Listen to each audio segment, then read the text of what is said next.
नमस्कार। आकाशवाणी जयपुर अजमेर से प्रस्तुत हैं प्रादेशिक समाचार।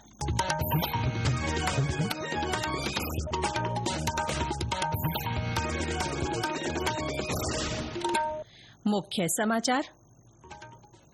प्रधानमंत्री नरेंद्र मोदी आज ब्राजील की राजधानी ब्रासिलिया पहुंचे। राष्ट्रपति लुइस इनासियो लुला दा सिल्वा के साथ द्विपक्षीय वार्ता करेंगे। केंद्रीय स्वास्थ्य मंत्री जगत प्रकाश नड्डा ने कहा 1,77,000 से अधिक आयुष्मान आरोग्य मंदिर के माध्यम से लोगों की स्वास्थ्य सेवा तक पहुंच बढ़ी। मुख्यमंत्री भजनलाल शर्मा आज चूरू और बीकानेर में दीनदयाल अंत्योदय संबल शिविरों का अवलोकन करेंगे।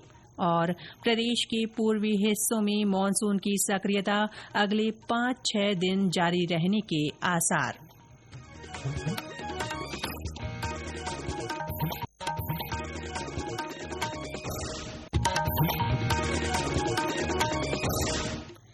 समाचारों के साथ मैं रितिका गुप्ता। और अब समाचार विस्तार से। प्रधानमंत्री नरेंद्र मोदी ब्राजील की राजकीय यात्रा पर ब्रासिलिया पहुंच गए हैं। प्रधानमंत्री दोनों देशों के बीच रणनीतिक साझेदारी को व्यापक बनाने पर ब्राजील के राष्ट्रपति लुइस इनासियो लुला दा सिल्वा के साथ द्विपक्षीय चर्चा करेंगे।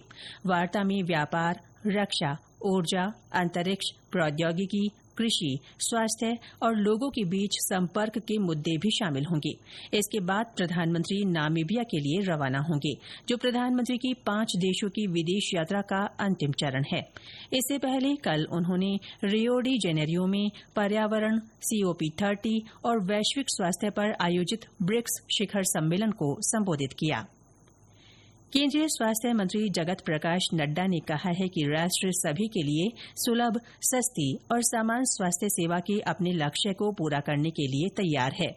श्री नड्डा ने कहा कि 1,77,000 से अधिक आयुष्मान आरोग्य मंदिरों के माध्यम से लोगों की स्वास्थ्य सेवा तक पहुंच बढ़ रही है।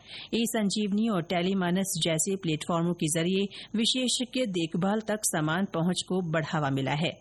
केंद्रीय मंत्री ने राष्ट्रीय दैनिक में एक लेख में कहा कि पिछले 11 वर्षों में भारत की स्वास्थ्य सेवा प्रणाली ने समान स्वास्थ्य देखभाल की नींव रखी है।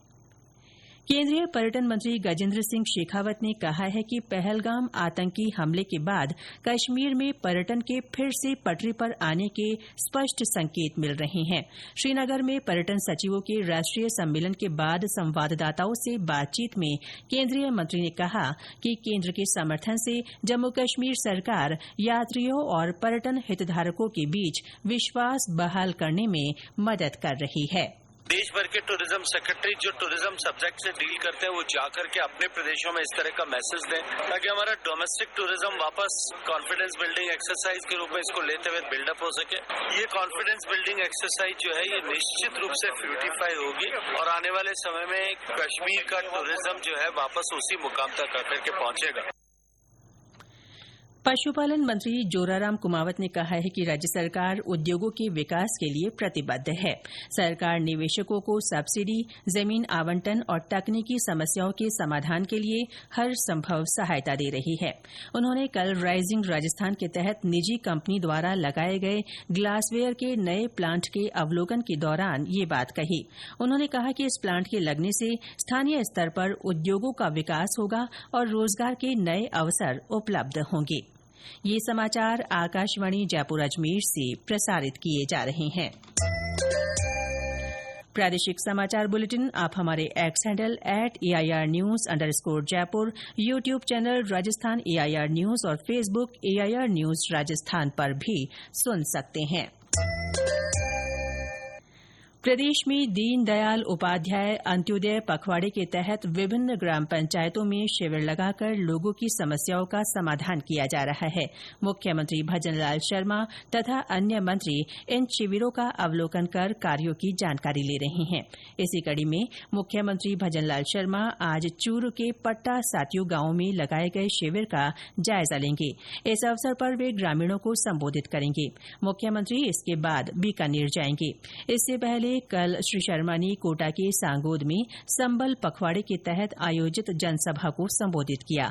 उन्होंने कहा कि राज्य सरकार पशुधन विकास के माध्यम से किसानों को आत्मनिर्भर और सशक्त बना रही है। किसान के जीवन में पशुधन का बहुत बड़ा उपयोग है, इसलिए हमने कहा अगर किसान के घर में गाय भैंस नहीं होगी तो उनके बच्चों को दूध नहीं मिलेगा, बच्चों को दूध नहीं मिलेगा तो बच्चे हष्ट-पुष्ट नहीं होंगे, स्वस्थ नहीं होंगे। इसलिए हमने कहा कि हमने 1 लाख रुपए किसान को बिना ब्याज का ऋण देंगे, गौपालक ऋण वो हम देंगे, जिससे किसान आराम से बैंक में जाएगा और वहां से ऋण लेगा और ऋण लेकर के पशु लेकर के आएगा और उसके घर में दूध भी होगा, छाछ भी होगी, मक्खन भी होगा, सब कुछ होगा। तो हमारी जो छोटे बालक है वे स्वस्थ भी रहेंगे और मस्त भी रहेंगे। केंद्रीय कृषि मंत्री शिवराज सिंह चौहान ने कहा है कि उर्वरकों के असली या नकली होने की जांच वैज्ञानिक तकनीकों और उपकरणों से होनी चाहिए। उन्होंने कल नई दिल्ली में भारतीय कृषि अनुसंधान परिषद की वार्षिक आम बैठक में ये बात कही। श्री चौहान ने कहा कि अब से अनुसंधान केवल प्रयोगशाला से ही नहीं बल्कि किसान के खेत से भी होगा। उन्होंने विश्वास जताया कि भारत को दुनिया का सबसे बड़ा खाद्यान्न उत्पादक बनने से कोई नहीं रोक सकता, क्योंकि देश में मेहनती किसान और उपजाऊ जमीन दोनों हैं। किसान खरीफ फसल के लिए प्रधानमंत्री फसल बीमा योजना के तहत 31 जुलाई तक बीमा करवा सकते हैं। राज्य सरकार ने खरीफ 2025 के लिए अधिसूचना जारी कर दी है। जैसलमेर में फसलों के बीमा के लिए agriculture insurance company of India limited को अधिकृत किया गया है।